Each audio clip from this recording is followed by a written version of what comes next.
connaissez mon amour pour Joey Madureira et pour la série Battle Chasers, une série qui a fait son retour en 2023 avec la sortie du numéro 10 qui n'est pas dessiné par Joey Madureira mais par l'excellent Ludo Lulabi. Après 20 ans d'absence, Battle Chasers c'est de retour et ça c'est quand même exceptionnel. Le 11e numéro sort d'ailleurs demain et si vous achetez de la VO, vous pourrez certainement le trouver chez votre revendeur habituel.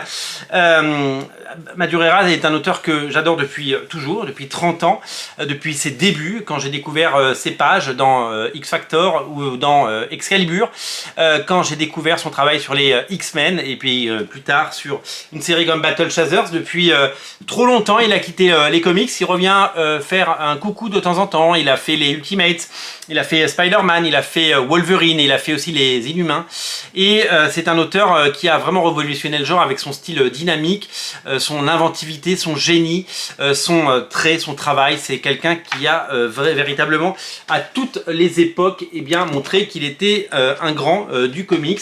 Trop rare, on l'a dit, mais tellement talentueux. Pour tout vous dire, je suis tellement fan de Joey Madureira que j'ai la chance de posséder 3 pages originales. J'ai une page qui vient de cet album, de son Savage Wolverine. J'ai une page qui vient de Uncanny X-Men de l'époque. Et j'ai également une page qui vient de ces années Image Comics où il avait dessiné un épisode de Vanguard pour Erik Larsen. J'ai la chance de posséder ces 3 pages. C'est un peu un des trésors de ma collection. Un auteur que j'adore et un auteur qui a inspiré plein d'auteurs, on le sait, notamment, donc on l'a dit, Ludo Lulabi, qui dessine et qui a repris Battle Chasers.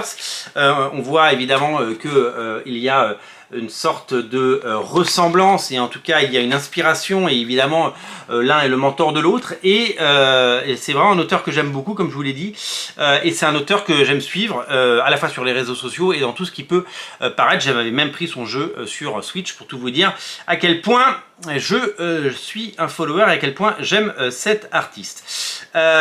J'ai découvert une campagne Ulule que vous avez peut-être vu passer, qui est orchestrée par nos amis de Comics Initiative. Vous le savez, Comics Initiative, c'est eux qui publient Foxboy, c'est eux qui publient Paria, dont on a beaucoup parlé sur cette chaîne, des titres qu'on a décidé de soutenir parce qu'ils nous plaisent, parce que ce sont des titres qu'on aime. C'est eux qui éditent également les 2 comics inédits de Barry Windsor Smith qui devraient arriver cet été, et à toutes les époques ils ont toujours proposé des choses intéressantes depuis 2017, et leur dernière campagne est arrivée sous mes yeux, et là j'ai fait waouh, waouh, waouh. Je vous montre à quoi ça ressemble et je vous invite à cliquer dans le lien dans le descriptif de la vidéo pour découvrir les pages. C'est une série qui va évidemment du côté du style et du dessin de Joey Madureira. Ça s'appelle Abyss, et c'est une merveille absolue.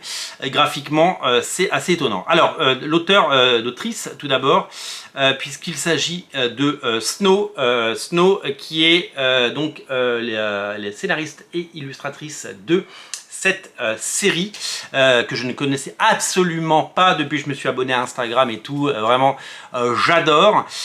Snow, qui avait déjà fait une campagne Ulule pour une première série, nous propose ce 2e titre chez Comics Initiative, donc avec un cadre, avec un éditeur et avec évidemment tout le savoir-faire de nos amis de Comics Initiative. Une série qui s'appelle Abyss, une série qui nous parle d'un monde en déclin. Nous allons suivre Héloïse, qui se voit confier un pouvoir ancien, celui de la mort. Ce dernier lui implique un devoir ainsi que de multiples tentations. Elle va être aidée par Hector, une âme perdue. Donc c'est une quête de 3 fois 120 pages. Alors là c'est le financement pour le premier numéro, la première partie qui est en cours de réalisation en ce moment, au moment où je vous parle. Et je vous le dis, j'ai été complètement séduit par la palette graphique et par évidemment le travail de Snow, qui est une illustratrice absolument incroyable, au talent fou. Pour tout vous dire, elle est suivie sur Instagram par pas tant de monde que ça pour le moment, puisque c'est une artiste à découvrir, mais elle est suivie par Joey Madureira et Ludo Lulabi, notamment, ce qui nous fait dire qu'ils ont bien vu que certains de ses dessins, et d'ailleurs je vais vous mettre un lien de son Instagram dans le descriptif de la vidéo, il y a une véritable affiliation en fait entre les deux, et filiation d'ailleurs, pas affiliation. Il y a un véritable hommage, il y a un véritable, voilà, c'est la même école et c'est un talent fou. C'est pas, on n'est pas dans le copycat, on est vraiment dans un style particulier et qui est maîtrisé, parce qu'on peut s'inspirer d'un artiste, mais si on ne maîtrise pas son art, eh bien c'est tout à fait inutile. Là, c'est complètement utile, c'est beau et c'est absolument magnifique. Voilà, moi j'ai eu un gros coup de cœur pour cet artiste et j'ai eu un gros coup de cœur pour ce projet. À l'heure où j'enregistre ces quelques mots pour vous faire découvrir ce projet, on est à 84% de l'objectif, à 8400 €. Vous le savez, on finance pas une BD de 120 pages avec 8000 €. Il faudra que cette campagne aille bien au-delà. Et pour ça, Comics Initiative et moi, personnellement, je compte sur vous pour que vous alliez découvrir cette série et que vous puissiez la précommander, parce que c'est important de soutenir les artistes et que c'est important de découvrir des nouvelles choses. J'ai été séduit, j'ai été